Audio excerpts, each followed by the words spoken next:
Hello everyone, welcome to the how to channel. On today's tutorial I'm going to be showing you how to add user by username on Telegram. Now you may have someone's Telegram username and you want to add them up on Telegram. Note that this person might not be on your contact list, but you have their correct Telegram username. You want to follow the steps I'm going to be showing you.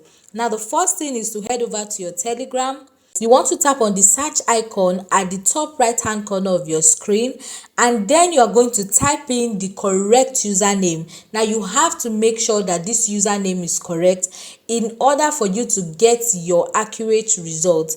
Now guys, you just want to go ahead and type in the right username out here.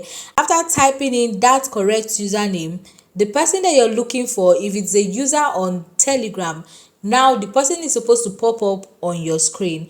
And then guys, as you can see, it's very easy to find someone using their username. All you need to do is to make sure that the username is correct, and that's how you add user by username on Telegram. Now I really hope you learned something from this video. Thanks for watching, and please remember to subscribe to the how to channel. I'll see you next time in my next video. Bye.